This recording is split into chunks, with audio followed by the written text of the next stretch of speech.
ನಿಮ್ಮ ಹಳೆಯ ಚಿನ್ನದ ಒಡವೆನ ಅಧಿಕ ಬೆಲೆಗೆ ಮಾರಬೇಕೆ? ಆಟಿಕಾಗೆ ಕಾಲ್ ಮಾಡಿ 8880 ಅಟ್ಟಿಕಾ ಗೋಲ್ಡ್ ಕಂಪನಿ. ಈಗಾಗಲೇ ನಮ್ಮ ಟ್ರಾನ್ಸ್ಪೋರ್ಟ್ ಇಲಾಖೆಯಲ್ಲಿ ರಾಮಲಿಂಗಾರೆಡ್ಡಿ ಅವರು ಕೊಟ್ಟಂತ ದೇವಸ್ಥಾನಗಳಿಗೆ ಕೊಟ್ಟಂತದ್ದು. ಮೊನ್ನೆ ಅರ್ಚಕರೆಲ್ಲ ಬಂದಿದ್ರು, ನನಗೆ ಪ್ರಾರ್ಥನೆ ಮಾಡಿದ್ರು. ಇಡೀ ಅವರ ಬದುಕಿನಲ್ಲಿ 50 ವರ್ಷದ ಅರ್ಚಕರ ಬದುಕಿನಲ್ಲಿ ಇಂಥ ಮಂತ್ರಿ ಯಾರೂ ಇಲ್ಲ ಸ್ವಾಮಿ, ನಮಗೆ ರಾಮಲಿಂಗಾರೆಡ್ಡಿ ಅವ್ರನ್ನೇ ಕೊಡಬೇಕು ಅಂತ ಕೇಳಿದ್ರು. ಅವರೇನು ಬ್ರಾಹ್ಮಣರಲ್ಲ, ಆದರೆ ಆ ರೀತಿ ಆ ಹೃದಯವನ್ನು ಇವತ್ತು ಗೆದ್ದಂಥ ಮಂತ್ರಿಗಳು. ನಮ್ಮ ಸುಧಾಕರ್ ಅವರು, MC ಸುಧಾಕರ್ ಅವರು ಶಿಕ್ಷಣ ಕ್ಷೇತ್ರದಲ್ಲಿ 3 ವರ್ಷಗಳ ಕಾಲ ಮಾಡಿದಂಥ ಸೇವೆ ಇತಿಹಾಸ ಪುಟಕ್ಕೆ ಸೇರಿದೆ. ಶಿಕ್ಷಣ ನೀತಿಗೆ ಒಂದು ಬದಲಾವಣೆಯ ಕಾರ್ಯಕ್ರಮವನ್ನು ಕೊಟ್ಟು ಇವತ್ತು ಸಹಾಯವನ್ನು ಮಾಡಿದ್ದಾರೆ. ನಿಮ್ಮ ಮುಂದೆ ನಮ್ಮ ಮುನಿಯಪ್ಪನವರಿದ್ದಾರೆ. 10 kg ಅಕ್ಕಿ ಅನ್ನಭಾಗ್ಯ, ಪ್ರತಿಯೊಬ್ಬ ರಾಜ್ಯದ 4.25 ಕೋಟಿ ಜನಸಂಖ್ಯೆಗೆ ಆಹಾರ ಬದ್ಧತೆ ಕಾರ್ಯಕ್ರಮವನ್ನು ಸರಿಯಾದ ರೀತಿಯಲ್ಲಿ ರೂಪಿಸಿ ಇಡೀ ಸರ್ಕಾರಕ್ಕೆ ಒಂದು ಶಕ್ತಿ ಕೊಟ್ಟಿದ್ದಾರೆ.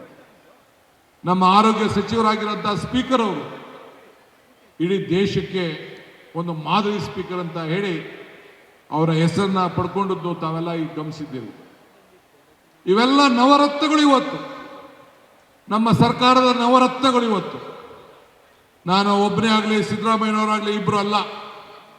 ಮುಂದಿನ ದಿನಕ್ಕೆ ನಮ್ಮ ಯತೀಂದ್ರ ಸಿದ್ದರಾಮಯ್ಯನವರು ಅವರು ಕೂಡ ಇವತ್ತು ನಿಮ್ಮ ಮುಂದೆ ಬಂದು ಗ್ರಾಮೀಣ ಅಭಿವೃದ್ಧಿಯ ಜೊತೆಗೆ ನಗರ ಅಭಿವೃದ್ಧಿಯ ಅನೇಕ ಕಾರ್ಯಕ್ರಮಗಳನ್ನು ಮುನ್ನಡೆಗೆ ಇವತ್ತು ಅವರು ಕೂಡ ಸಂಕಲ್ಪವನ್ನು ಕೂಡ ಹೊಂದಿದ್ದಾರೆ.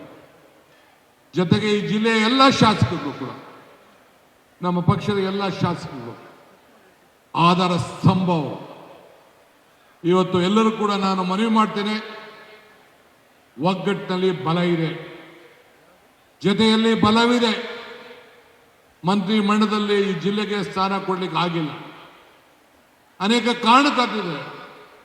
ಆದರೆ ಪ್ರತಿಯೊಬ್ಬ ಶಾಸಕರು ಕೂಡ ಅವರೇ ಮುಖ್ಯಮಂತ್ರಿಗಳು, ಅವರೇ ಮಂತ್ರಿಗಳು, ಆ ಶಕ್ತಿಯನ್ನು ತುಂಬುವಂತ ಕೆಲಸ ಈ DK ಶಿವಕುಮಾರ್ ಮಾಡ್ತಾರೆ ಅನ್ನೋ ಮಾತನ್ನ ಈ ಸಂದರ್ಭದಲ್ಲಿ ಹೇಳಲಿಕ್ಕೆ ನಾನು ಬಯಸ್ತಾ ಇದ್ದೇನೆ.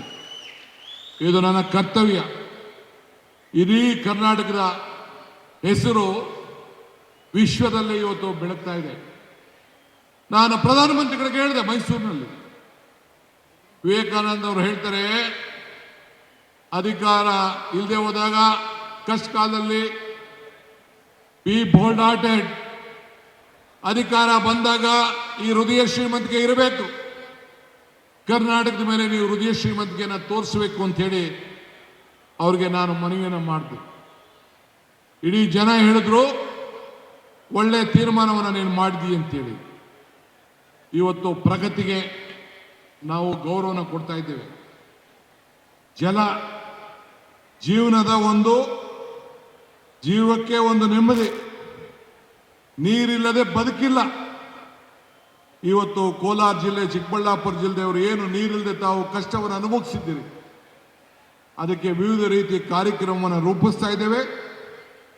ಈ ನಿಟ್ಟಿನಲ್ಲಿ ಮಾಲೂರು ಮತ್ತು ಬಂಗಾರಪೇಟೆ ಮನೆಗೂ ಕೂಡ ನಿರಂತರವಾಗಿ ಕುಡಿಯುವಂಥ ನೀರಿನ KGF ಆದಿಯಾಗಿ ಈ ಜಿಲ್ಲೆಯ ಕೋಲಾರ ಸೇರ್ಕೊಂಡಂಗೆ ಮತ್ತು ಬೇರೆ ಶ್ರೀನಿವಾಸಪುರ ಇರ್ಬೋದು, ಮಾಲೂರು ಇರ್ಬೋದು, ಪಕ್ಕದ ಮುಳಬಾಗಲ್ ಇರ್ಬೋದು, ಅವ್ರಿಗೂ ಕೂಡ ನಾವು ಅನ್ಯಾಯ ಮಾಡಲಿಕ್ಕೆ ತಯಾರಿಲ್ಲ.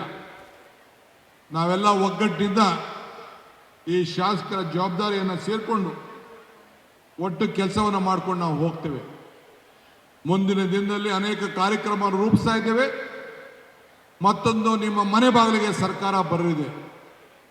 ಇವತ್ತು ಪ್ರತಿ ಜಿಲ್ಲಾ ಮಂತ್ರಿಗಳು ಕೂಡ ಪ್ರತಿ ಕ್ಷೇತ್ರಕ್ಕೆ ಹೋಗಿ, ಮುಂದಿನ ದಿನದಲ್ಲಿ ಪ್ರತಿ ಹೋಬಳಿಗೆ ಹೋಗಿ 15 ದಿನಕ್ಕೆ ಒಮ್ಮೆ ಜನರ ಅಹವಾಲನ್ನು ಸ್ವೀಕಾರ ಮಾಡಂತ ಒಂದು ಸರ್ಕಾರದ ಒಂದು ಹೊಸ ಕಾರ್ಯಕ್ರಮವನ್ನು ಕೂಡ ಈಗಾಗಲೇ ನಾನು ರೂಪಿಸಿದ್ದೇನೆ.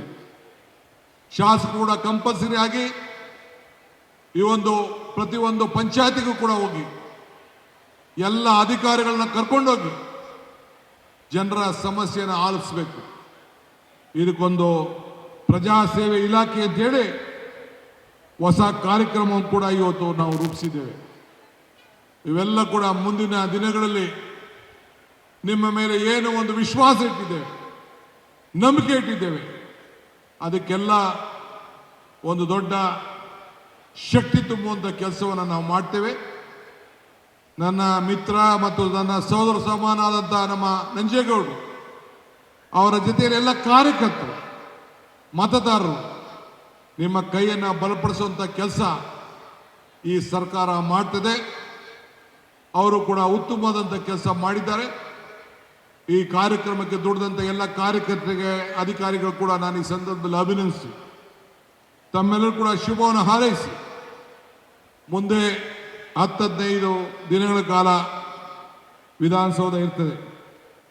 ಇವತ್ತು ಸರ್ಕಾರಿ ಮೆಡಿಕಲ್ ಕಾಲೇಜ್ ಕೂಡ ಈಗಾಗಲೇ ಬಜೆಟ್ನಲ್ಲಿ ಘೋಷಣೆ ಆಗಿದೆ. ಕೋಲಾರದ APMC ಬಗ್ಗೆ ಈಗಾಗಲೇ ಕಾರ್ಯಕ್ರಮವನ್ನು ರೂಪಿಸಿ 60 ಎಕರೆ ಮಂಜೂರು ಮಾಡಲಿಕ್ಕೆ ಈಗಾಗಲೇ ಸಿದ್ಧತೆ ಕೂಡ ಆಗ್ತಾ ಇದೆ. ಎತ್ತಿನೊಳೆ ಯೋಜನೆ ಏನಿದೆಯಲ್ಲ, ನಮ್ಮ ಮುನಿಯಪ್ಪನವರು ಆದಿಯಾಗಿ ನಮ್ಮೆಲ್ಲ ಶಾಸಕರು ಕಂಕಣಬದ್ಧವಾಗಿ ನನ್ನ ಮೇಲೆ ಒತ್ತಡವನ್ನು ಹೇರ್ತಾ ಇದ್ದಾರೆ. ನಾನು ಕೂಡ ಅದಕ್ಕೆ ಹೊಸ ರೂಪವನ್ನು ಕೊಡ್ತಾ ಇದ್ದೇನೆ. ರಾಮಲಿಂಗಾರೆಡ್ಡಿ ಅವರು ನಾನು ಇಬ್ರು ಕೂಡ ನಾವು ಮಾತಾಡ್ಕೊಂಡಿದ್ದೇವೆ.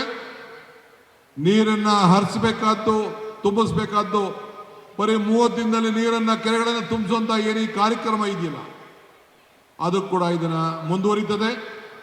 ಚಿಂತೆ ಮಾಡೋದು ಬೇಡ. ನಮ್ಮ ಮೇಲೆ ಅಪಾರವಾದಂಥ ವಿಶ್ವಾಸ, ನಂಬಿಕೆಯನ್ನು ಇಟ್ಕೊಂಡಿದ್ದೀರಿ. ಆ ನಂಬಿಕೆಯನ್ನು ಹಸಿರು ಮಾಡೋದಿಲ್ಲ. ನಿಮ್ಮ ಆಶೀರ್ವಾದ ನಮ್ಮ ಸರ್ಕಾರದ ಮೇಲೆ ಇರಲಿ. ಚಿಂತೆ ಮಾಡೋದು ಬೇಡ. ವಿರೋಧ ಪಾರ್ಟಿಯವರು ಏನು ಬೇಕಾದ್ರೂ ಆಸೆ ಪಟ್ಕೊಳ್ಳಿ, ಅದು ತಪ್ಪೇನೇ ಇಲ್ಲ. ಅವ್ರು ಏನು ಬೇಕಾದ್ರೂ ಮಾಡ್ಕೊಳ್ಳಿ.